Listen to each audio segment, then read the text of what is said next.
If you have where you're constantly doing stuff with your horse and you feel like, Rebecca, I just can't get to the bottom of this, nothing seems to work. I have spent all this money and my horse is still not any better. I have had so many vets look at this horse. I've done all the things that they recommend and I'm still really struggling, then this video is for you.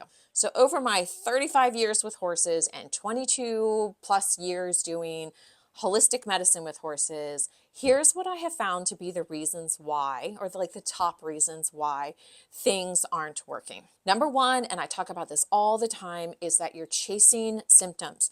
You're jumping from symptom to symptom to symptom to symptom. And this is kind of prevalent in medicine in this country in general, and it is definitely prevalent in the horse world. And there's no one there sort of connecting the overall picture, and you're just jumping from symptom to symptom, and it's moving around, and it's going here, and it's going there, and you're just concentrating on the symptoms.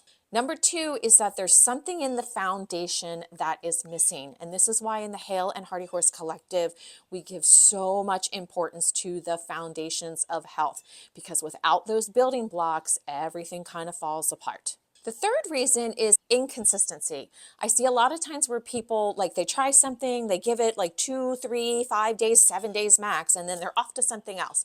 And sometimes when you're really trying to make foundational change, when you're trying to make really long-term change, you have to be willing to trust the process, and you're looking not from day to day or even week from week, you're looking at month to month.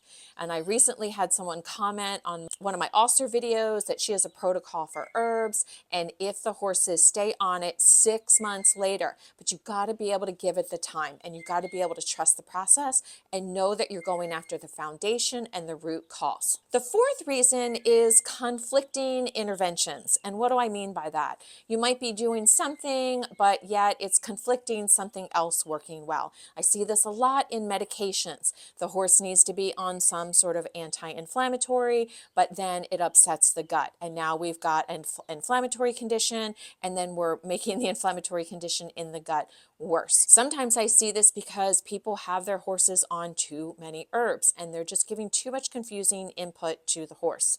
Or they're having too many body workers. They've got their chiropractic and their osteopath and their acupuncturist and their vet and their massage therapist. And all of it is just too much. Pick with your team, stick with them over the long haul. And don't switch from one person to the next, to the next, to the next, expecting some sort of miracle. And the fifth one I see is just this lack of capacity. So people are kind of throwing stuff at the horse, seeing what sticks, and the horse is not able to make a change right now. Whether that be because of a constitutional thing, whether that be because of an environmental thing, whether that be because the way that the horse is being ridden and trained. Maybe it has to do with the diet. But there is just something that's preventing them from having capacity to make the change.